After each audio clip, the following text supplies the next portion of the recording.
This is Cajun and Jones with the Cajun and Jones Show, doing our fourth week of our third month course evaluation and reflection. So, we are going to both be answering each of the questions, but we are going to rotate asking them. Is that correct, Jones? That's what we planned. All right. Would you like to start them out, or would you like me to? I'll go first. All right. So the first question is, what did you learn about or share about your industry during your time in this course? So I would say the biggest parts that I took from this course were we had to start off with doing a plan of attack, which you're planning out your entire month for the classes and how you're going to manage all your tasks, your everyday life, and like previous classes in psychology of play. The other thing they focused on was professionalism, making sure that was kind of a smaller aspect.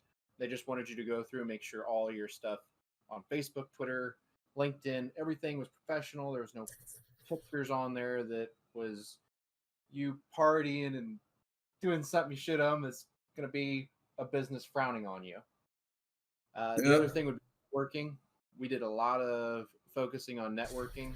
And then there was also focusing on you learning about your industry and making sure that it's something you're sure you still want to go into. And a lot of things we checked out were what programs you can take advantage of, what does your industry do in other terms, what jobs are available within your industry, and investigating that information and making sure it's something you want to go into, and also doing the research so that you know what's out there. My camera's doing all sorts of focusness right now. What would you say? I would say that's pretty much sums up the entire class. One of the things that I at least sat down and talked to my wife about that I figured out while doing one of the assignments was, you'll remember that one of our assignments was basically going and looking at jobs in our industry, their pay rate, and the price of living around the area of where that job would be, to figure out, hey, where might we be interested in working at, or for who we be interested in working for in the future. And the mass majority of just game designer jobs are in California.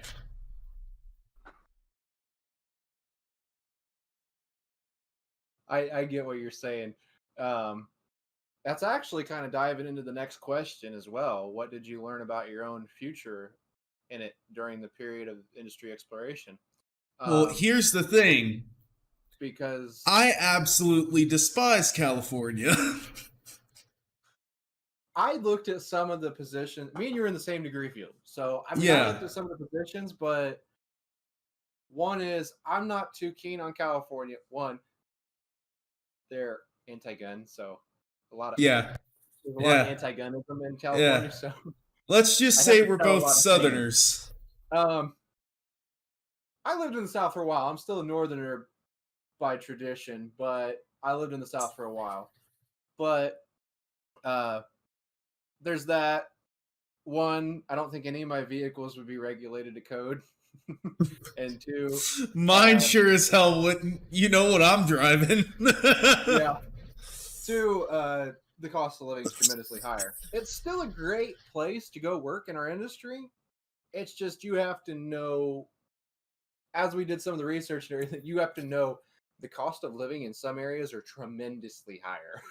Like 200 to 300% above the national average. But that's if you're wanting to live in the town that your work is at. If you decide you want to live, 15, 20 minutes over in another town, it could only be 50, 60% above, but it's still going to be above that national income average.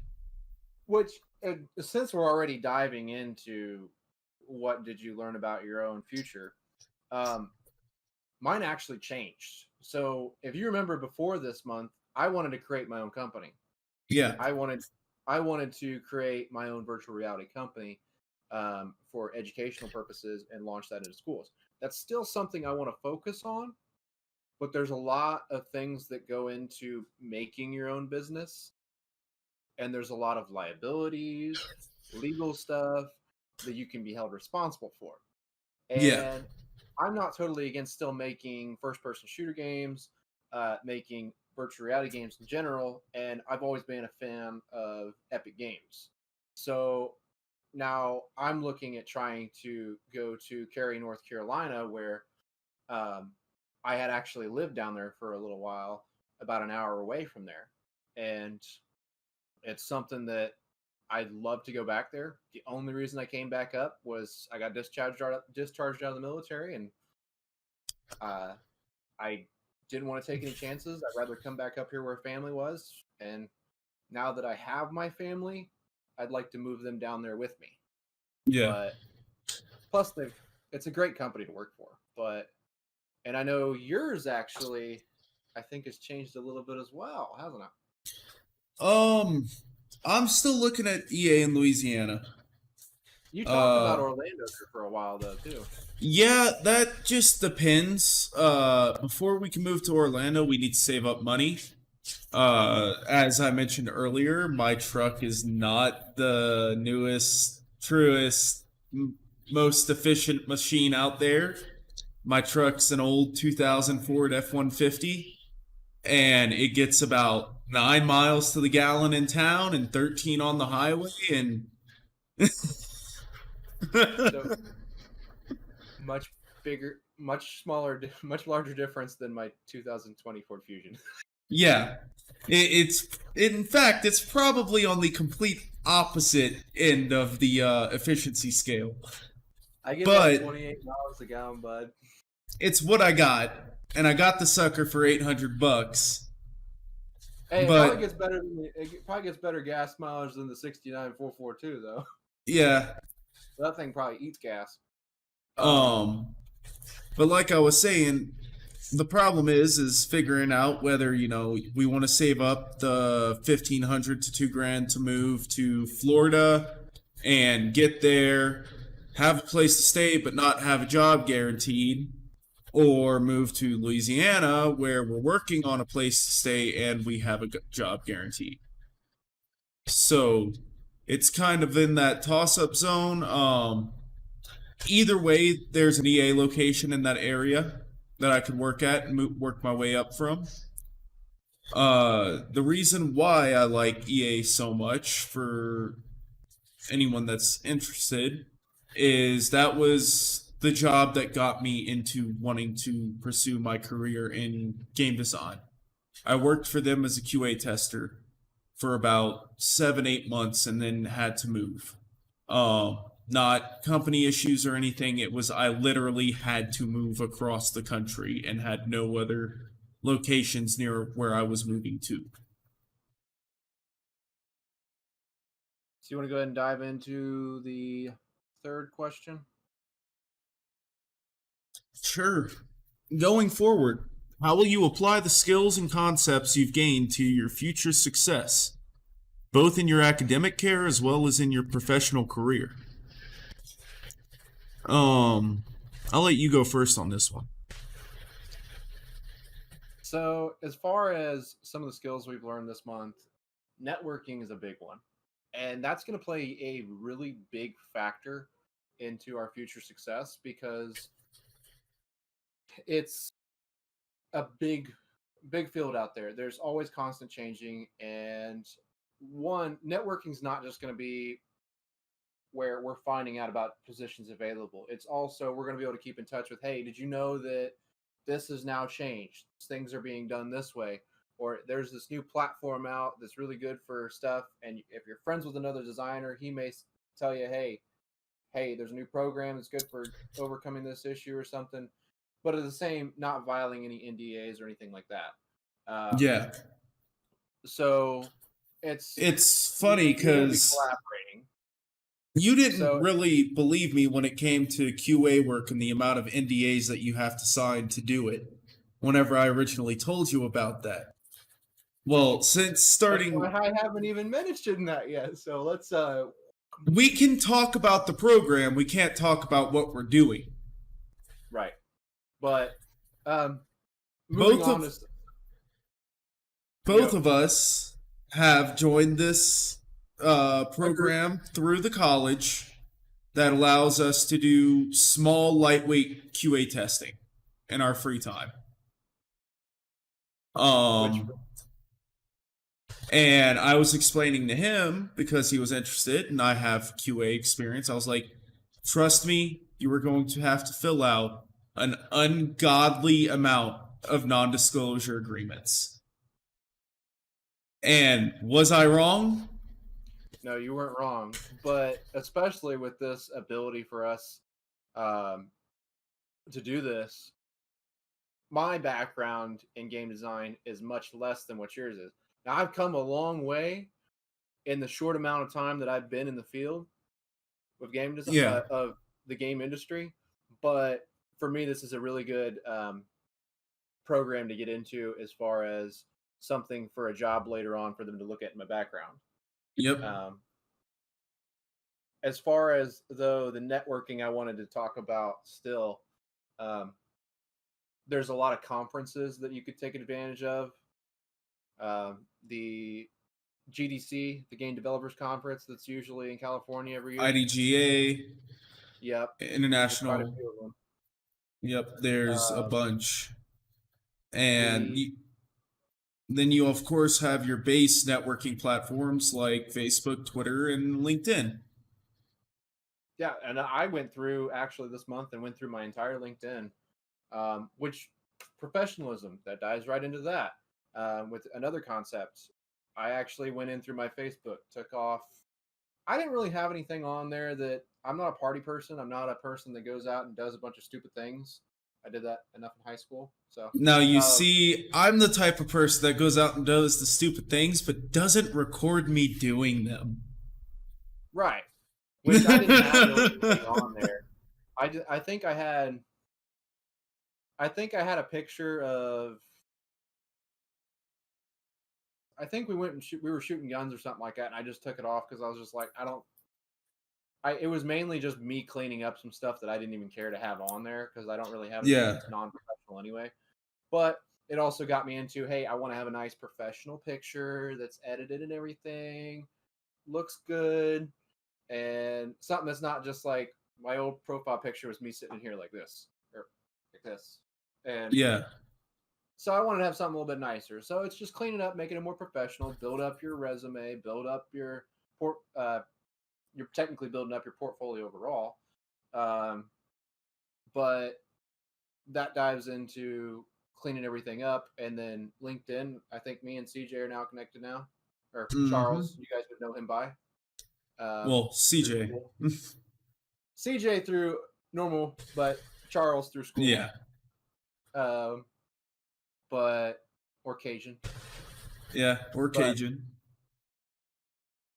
as far as though, those are going to be probably some of the biggest takeaways. I mean, you got to know your industry as well, but that's something you're going to want to take off like at the very beginning. You don't need to get into this industry unless you know what it is, Yeah.